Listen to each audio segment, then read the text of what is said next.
Okay, my mom was Lois Anderson, and she was 92 when she passed away. The primary reason she ended up in long-term care was dementia. When she could no longer live independently, then she decided that she was moving up here to come into Algoma Manor long-term care and be with me. I'm a retired nurse. This is a woman who walked, on average, 4 or 5 kilometers a day before she moved up here. I live right across the highway from Algoma Manor. I'm maybe 5 minutes. We could not have her going for a walk because she'd have to cross the highway, and she knew darn well where I lived. So she ended up in special care, which was a secure area because she was going out and about. The interesting thing is she discovered how to get out of special without asking anybody. She wasn't dumb. She was caught at the elevator one day asking a young man if he could push the buttons because she didn't have her bifocals and she couldn't quite read all the numbers. When we moved into the new manor, she was no longer in a secure unit, and she was happy as anything. Towards the end of January, the year she died, they found her on the floor. We knew she had osteoporosis, all this sort of thing. She was starting to have trouble swallowing, no longer able to deal with the calcium pills. They were just too big for her. So she had to come off calcium and vitamin D. Well diagnosed and well documented osteoporosis for probably 15 years. The only reason she had was diagnosed with the osteoporosis is her doctor noticed that she was slouching about 20 years ago, sort of thing, and my mother never slouched. So he did the investigating, and her spine was compressing. So start with the calcium supplement and that sort of thing. Dietarily, she could have managed quite nicely, but he was being overcautious, and I don't have a problem. Anyway, they found her on the floor. I have no idea if she broke her hip and fell, or fell and broke her hip. She did have a history of falls. I know how to prevent falls. You tie them to the bed and never let them out. Not very good. Other than that, I have absolutely no reason that I should have had my mother's activities totally restricted. That would have been totally frustrating and not acceptable to her quality of life. She broke her hip on Saturday morning. That was when they found her. She was at breakfast. Everything was fine. They found her on the floor. The on-call orthopedic surgeon comes in on Wednesday and says, Mom's not going to the operating room because they haven't got time for her. And I said to her, now I have 2 questions for you. And she said, oh, yes. And I said, if my mother was not 92, would you be taking this more seriously? And I said, and if my mother did not have advanced dementia, would you be taking it more seriously? And I was more than a little upset, and I decided that I was coming home for the night because I was so frustrated, and I didn't think it was very good for me. And I thought I would make arrangements to go see my counselor the next day. I got home at about 6:45. At 6:50, I get a phone call from the hospital saying that my mom was prepped and on her way to surgery. And this is about an hour and a half to 2 hours after I had my little discussion with the doctor. After she had the surgery, and she came back here very quickly, which I was glad of, she was back in the manor within 10 days. Her physio was wonderful.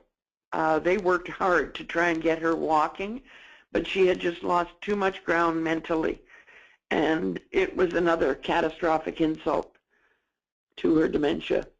She never got up walking again, and I don't think she missed it. Every once in a while, we did have a seat belt on her for a while, because she kept trying to get up out of the wheelchair. So I agreed. I couldn't understand why she didn't have a seatbelt anyway. And they put an alarm on her that if she moved, and she was allowed quite a bit of movement, but if she moved so far, it went off and everybody could get to her before she stood up or tried to. But up until the end, the day before she actually died, they were still doing physio on her. So they were really working with her and everything. I have no problems with that whatsoever. The good thing for me personally is the fact that because I was down visiting my mom almost exactly 5 years ago this past Christmas, and at Christmas morning at 2:30 in the morning, my dog decided she wanted to go out for a pee-pee. We'd had a flash freeze, and I even put my winter boots on, and I took my little angel out and promptly fell and broke my wrist. With my mother's history of osteoporosis and the fact that I was over 60, they tell me that's a bad thing for a woman over 60, they investigated me for osteoporosis, and I had osteopenia, and they put me on calcium. Confusing the issue was I happened to be a non-insulin dependent diabetic. And after 5 years on calcium supplement, you're not allowed, you should be taken off all your drugs because they're no longer going to do much, because that's because I'm a diabetic. And I went for bone density, and lo and behold, nothing had changed, and I was very good at taking all my pills. So I have a really good doctor, and she checked my vitamin D levels, and they weren't normal. They were too low. So I just finished 8 weeks of mega dosing, I called it, of taking 50,000 units of vitamin D2, one a week for 8 weeks. And now I'm back on calcium, and calcium with vitamin D. I have malignant skin issues because of sun. I tried to get tanned when I was much younger, and as a blonde, you don't do that too good. So I don't eat a lot of, go out in the sun, plus I'm lactose intolerant, so I don't eat a lot of dairy. The good news is it's all mainly because of people my mother's age who woke everybody up to the fact that women have an issue. So we have a lot to be thankful for those previous 2 generations teaching us about osteoporosis. My mother's sister, who is dying right now, has osteoporosis as well. Her other one other sister has passed away, and we don't know if she had any history of any osteoporosis because she was never tested. She never had a fracture either. Right now, I know I have 2 female cousins on my mom's side who are daughters of son, like her brothers, and they both have osteoporosis. One of them quite badly, and she's only in her early 70s. None of the boys were ever tested for osteoporosis. We don't know what my grandmother had now. My grandmother, she died of cancer when she was quite young. She was only 97. My father's mother died as a consequence of complications of a hip fracture. They found her in the garden gardening with a broken hip. So did she break her hip and fall, or fall and break her hip? But she was young too. She was only 96. Everybody is sort of getting checked out now, like the females. The guys don't think they need to. We haven't gotten through to them that they can still get it too, but we're working on that. And the neat thing is that their family doctors, none of them are quibbling. They're all agreeing they should be checked out. I just take calcium and vitamin D. They did blood work. All I know is he did blood work on her and decided that whatever she was doing with her calcium was acceptable. Took her off the, oh, I can never remember the name of it, the common one, and kept on her annual blood work, would check to make sure everything was okay. She did have a bone density done about 10 years ago, and it was not an appreciable change, so obviously she was doing something right. But she probably ate cheese every day, plus her calcium supplement and that sort of thing, and the fact that she walked. But it's not a popular disease. And we got to get everybody educated to the thought that, hey, you better start looking at yourself, guys.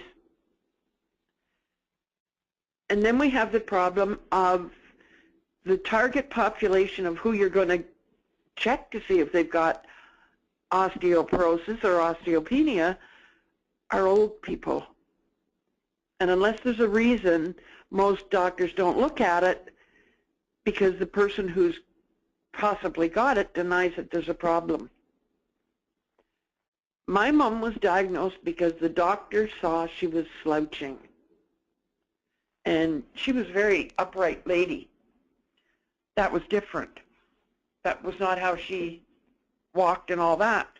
Getting a family council to understand that it's silly little things that you're going to notice, not big things. And making sure that people are dealing with it. We're advocates. We have to stick up for our family member.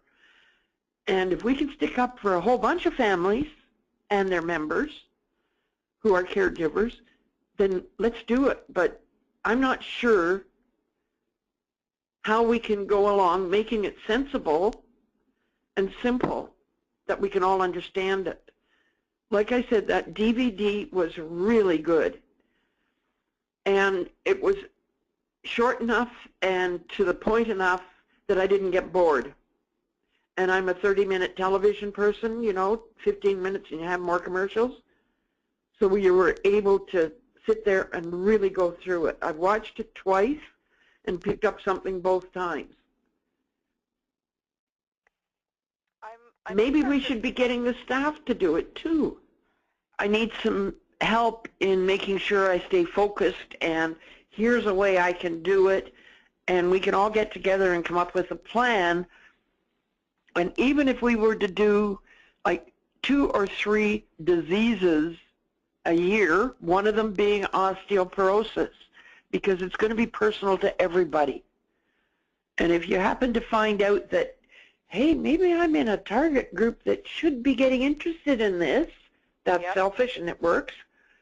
I'm also able to then to stick up for my parents or whoever I am looking after better, because I can say, hey, hold it, we know there's a family history. Have you looked at? We've got the whole community then looking at osteoporosis with a different light.